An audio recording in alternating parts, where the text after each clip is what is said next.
For a special report where we expect Nikki Haley to drop out of her race for the Republican nomination. Let's listen in. Republican presidential candidate Nikki Haley is dropping out of the race. She's speaking right now. Let's listen. Was grounded in my love for our country. Just last week, my mother, a first-generation immigrant, got to vote for her daughter for president. Only in America. I am filled with the gratitude for the outpouring of support we've received from all across our great country. But the time has now come to suspend my campaign. I said I wanted Americans to have their voices heard. I have done that. I have no regrets. And although I will no longer be a candidate, I will not stop using my voice for the things I believe in. Our national debt will eventually crush our economy. A smaller federal government is not only necessary for our freedom, it is necessary for our survival. The road to socialism is the road to ruin for America. Our Congress is dysfunctional and only getting worse. It is filled with followers, not leaders. Term limits for Washington politicians are needed now more than ever. Our world is on fire because of America's retreat. Standing by our allies in Ukraine, Israel, and Taiwan is a moral imperative. But it's also more than that. If we retreat further, there will be more war, not less. As important, while we stand strong for the cause of freedom, we must bind together as Americans. We must turn away from the darkness of hatred and division. I will continue to promote all those values, as is the right of every American. I sought the honor of being your president. But in our great country, being a private citizen is privilege enough in itself. And that's a privilege I very much look forward to enjoying. In all likelihood, Donald Trump will be the Republican nominee when our party convention meets in July. I congratulate him and wish him well. I wish anyone well who would be America's president. Our country is too precious to let our differences divide us. I have always been a conservative Republican and always supported the Republican nominee. But on this question, as she did on so many others, Margaret Thatcher provided some good advice when she said, quote, "Never just follow the crowd. Always make up your own mind." It is now up to Donald Trump to earn the votes of those in our party and beyond it who did not support him. And I hope he does that. At its best, politics is about bringing people into your cause, not turning them away. And our conservative cause badly needs more people. This is now his time for choosing. I end my campaign with the same words I began it, from the book of Joshua. I direct them to all Americans, but especially to so many of the women and girls out there who put their faith in our campaign. Be strong and courageous. Do not be afraid. Do not be discouraged, for God will be with you wherever you go. In this campaign, I have seen our country's greatness. From the bottom of my heart, thank you, America. God bless you. Nikki Haley, the former governor of South Carolina, former UN ambassador, right there announcing that she is suspending her campaign and dropping out of the race. She stopped short of endorsing the former president, Donald Trump, and instead saying she congratulates him, wishes him well. She said we must bind together as Americans, turn away from hatred and division. She also noted it is now up to Donald Trump to earn the votes of those who did not support him. This is now his time for shooting. Of course, all of this comes after Donald Trump's significant win on Super Tuesday, winning 14 of 15 states. In last night's voting, you can see the map right there. Haley had vowed to stay in the race through at least last night, despite pressure from within her own party to bow out. Now, let's go to Eva Pilgrim, who was in Charleston, South Carolina last night. She's back in New York this morning. And Eva, we noted last night that you were not at a campaign rally. You were out on the street. That's because Nikki Haley did not hold an event. Likely she also, as you noted, was an accountant. She could see the numbers, she could see the math, and it was not in her favor. Yeah, so unusual for a candidate not to hold a campaign event on an election night.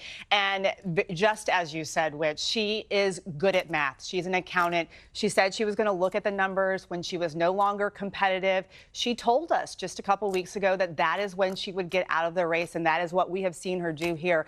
You know, she stood firm to her promise to stay in until Super Tuesday because she really wanted to give Republican voters a chance to vote for an alternative to Donald Trump. She kept telling us that she was hearing from people that they didn't want to vote for the former president. She was, and she did get a significant chunk of Republican voters to vote for her, but it was clearly not enough to overtake Donald Trump. And I think we have to look today at those Haley voters, who they are. Whit, I can tell you, I've spoken with so many of them, and many of them have voted for Donald Trump in the past. Repeatedly, they told us in the last several weeks and months that they just couldn't see themselves voting for Donald Trump again. And if Nikki Haley wasn't in the race, they didn't know where they would go, who they would vote for. And that's the real question now. Where do those voters go? Will Donald Trump be able to court them to vote for him, or will they vote for Joe Biden, or a third option?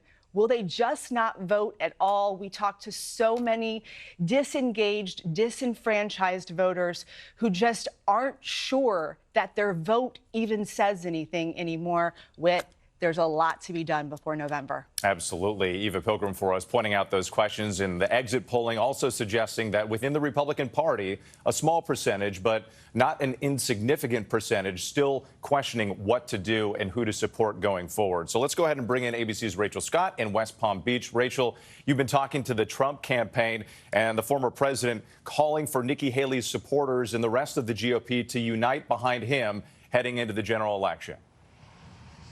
Yes, and we were told the former president just arrived here at his golf club just moments ago. We are told that he is watching these remarks. The day started with the Trump campaign calling on the party to unify around the former president, calling for Haley to back Donald Trump. Clearly, the former president is unhappy and frustrated that that is not happening. Just moments ago, he posted on a social media account saying that Nikki Haley got trounced last night in record-setting fashion.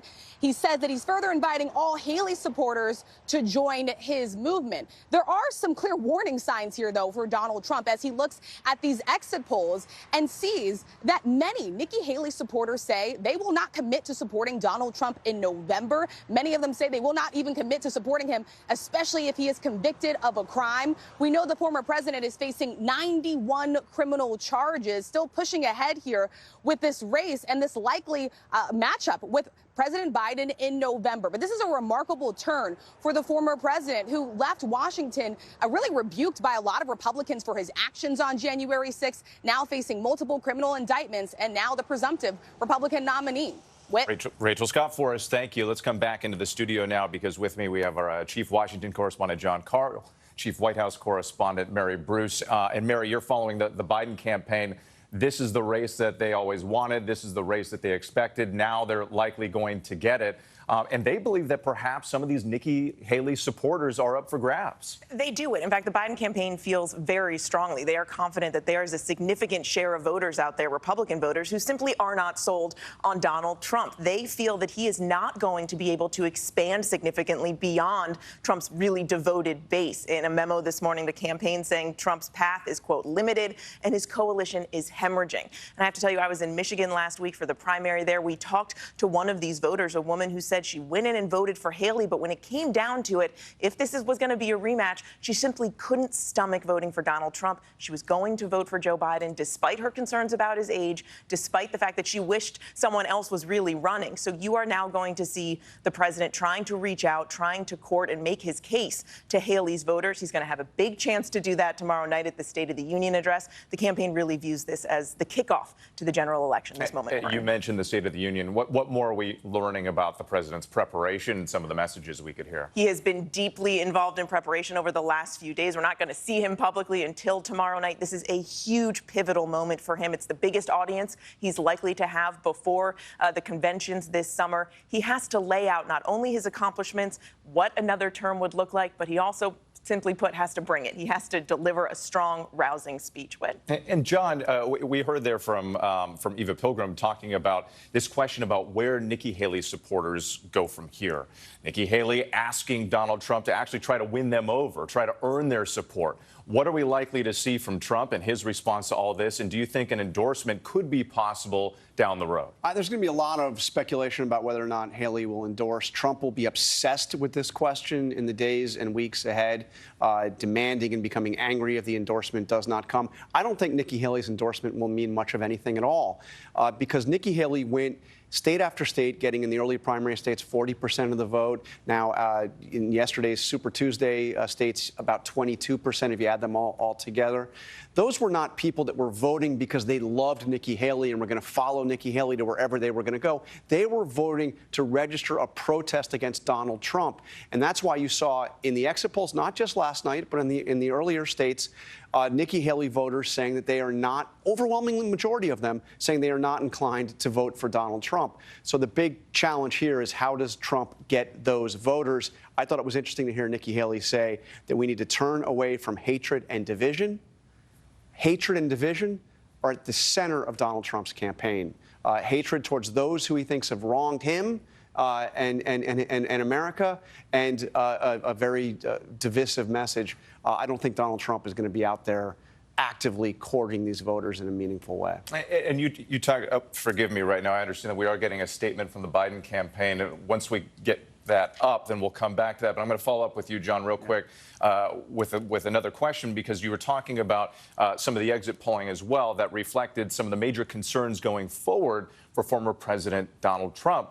How do they go ahead and address those issues going forward? You have this, I mean, again, it's not a huge portion of the Republican Party, but it's enough to make a significant difference in a general election, especially when we talk about independents and moderates. Look, in a close race, this could be absolutely divisive. And let's say the obvious.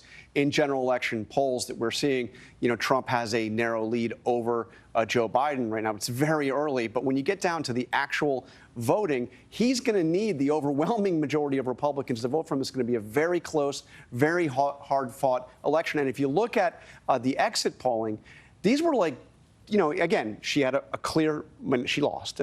She had a clear minority, but it's a significant minority. And not just on the question of will you support Donald Trump, but on a number of major defining issues. These are two different parties. Nikki Haley voters believe that the election wasn't stolen. Donald Trump's voters absolutely think it was. They have vastly different views on things like abortion and immigration and the economy.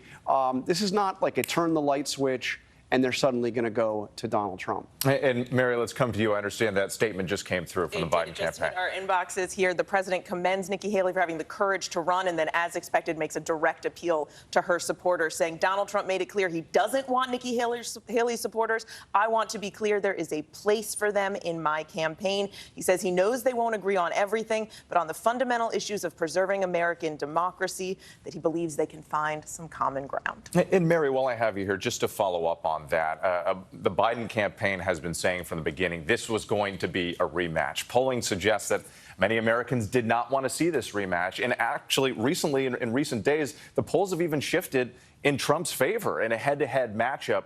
How is the Biden campaign addressing that and looking at that trend? Yeah, look, they know this is going to be a very hard-fought campaign, harder and probably tighter than they had hoped and had expected. But they view this as a moment to really crystallize for voters the real stark differences between these two. I think in talking with the Biden campaign, they feel it hasn't fully registered for voters yet that we are, in fact, headed for this historic rematch. They are well aware that voters dislike both of them. They wish this wasn't the moment we are in. They know that the challenge ahead is not just going to be in making clear the stark choice here, but also in encouraging voters simply to get out and vote. This is going to be a race largely about momentum and support and enthusiasm. They also see collective amnesia as a problem, is the way they see it, that people have forgotten what it was like, especially in Donald Trump's last year in office, that people have forgotten the way his term has ended, and they haven't paid enough attention to what he would actually do if he got elected again. So this is the beginning of a very long general election campaign.